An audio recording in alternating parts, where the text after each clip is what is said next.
Di bawah riak tenang Selat Malaka, tersembunyi sebuah kisah kejayaan yang dilupakan zaman. Sebuah epik tentang kerajaan maritim yang pernah menjadi jantung peradaban dunia. Ini bukan sekadar cerita tentang laut dan kapal, tetapi tentang bagaimana samudera menjadi nadi yang menghubungkan bangsa, budaya, dan mimpi. Tahukah kamu, jalur perdagangan dunia pernah berpusat di sini, di denyut Kepulauan Rio Lingga. Disinilah aroma cengkeh dan pala menari bersama angin muson, memanggil para pedagang dari ujung dunia. Lautan bukanlah pemisah, melainkan jembatan emas yang melahirkan peradaban megah. Inilah permulaan sebuah saga yang terukir di atas gelombang.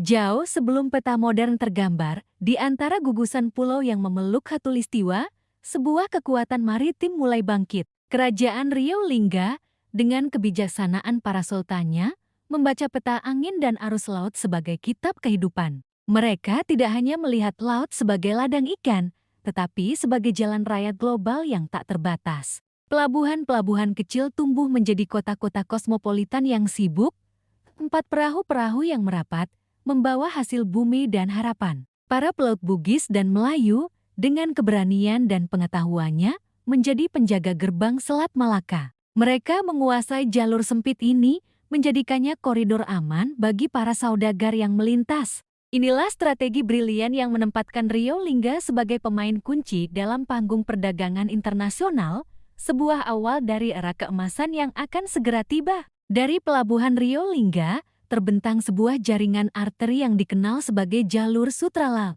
Ini adalah denyut nadi ekonomi Asia yang menghubungkan peradaban-peradaban besar. Bayangkan, kapal-kapal dari kepulauan ini berlayar ke utara, membawa rempah-rempah yang lebih berharga dari emas menuju pelabuhan megah di Tiongkok. Di sana, mereka menukarnya dengan sutra yang lembut dan keramik porselen yang indah, yang kemudian dibawa kembali dan diperdagangkan lebih jauh ke barat. Arus perdagangan tidak berhenti di situ.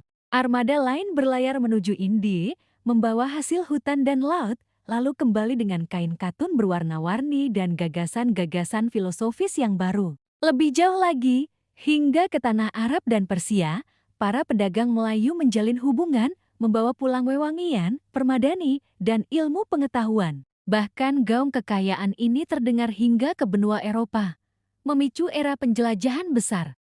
Setiap kapal yang berlayar adalah pembawa pesan, setiap transaksi adalah pertukaran budaya. Di atas gelombang inilah, Timur dan Barat bertemu, saling belajar, dan membentuk dunia yang kita kenal hari ini. Jalur Sutra Laut bukan sekadar rute dagang, ia adalah dialog peradaban. Kekuasaan Rio Lingga tidak hanya diukur dari tumpukan emas atau gudang yang penuh rempah. Kemakmurannya melahirkan sesuatu yang jauh lebih abadi.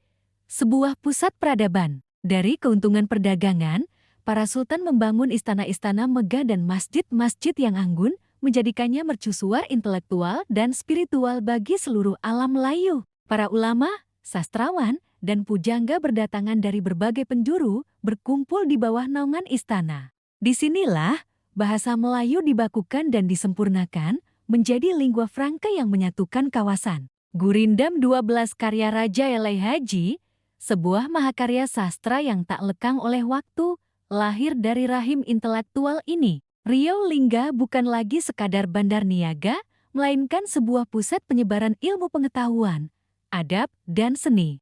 Armadanya yang perkasa tidak hanya mengangkut barang dagangan, tetapi juga membawa gagasan dan pencerahan, membuktikan bahwa kekayaan sejati sebuah bangsa terletak pada kekuatan budayanya. Waktu terus berjalan, dan roda sejarah berputar. Kejayaan Rio Lingga mungkin telah memudar dari panggung dunia, namun jejaknya menolak untuk hilang. Jika kita menyusuri pesisir kepulauan ini hari ini, kita akan menemukan bisikan-bisikan dari masa lalu. Di atas bukit, reruntuhan benteng Bukit Cening berdiri diam, menjadi saksi bisu pertahanan sebuah kerajaan maritim. Kubah-kubah masjid tua seperti Masjid Sultan Rio di Pulau Penyengat masih memancarkan aura spiritual yang sama. Tempat di mana doa dan ilmu pernah menyatu. Pelabuhan-pelabuhan lama, meski tak lagi seramai dulu, masih menyimpan memori tentang ribuan layar yang pernah menghiasi cakrawalanya. Warisan itu tidak hanya berbentuk batu, tetapi juga mengalir dalam darah dan budaya masyarakat pesisir. Cara mereka berbicara, cara mereka memasak, cara mereka memandang Lat semuanya adalah gema dari masa lalu yang agung. Sejarah Ryolinga mengajarkan kita bahwa sebuah peradaban besar tidak akan pernah benar-benar mati. Ia hanya berubah bentuk, terus hidup dalam cerita, tradisi, dan jiwa bangsanya. Matahari perlahan tenggelam di ufuk barat, melukis langit dengan warna emas dan jingga, sama seperti berabad-abad lalu. Sebuah kapal layar modern membelah ombak, melanjutkan perjalanan abadi manusia di atas lautan. Kisah Ryolinga adalah pengingat agung bahwa laut tidak pernah memisahkan. Laut justru menghubungkan kita dulu, kini, dan nanti. Terima kasih telah menemani perjalanan kami menelusuri jejak yang terlupakan ini. Jika Anda menikmati kisah ini, jangan lupa untuk menyukai video ini dan berlangganan kanal kami. Sampai jumpa di episode berikutnya, di mana kita akan mengungkap lebih banyak lagi rahasia peradaban Bahari Nusantara.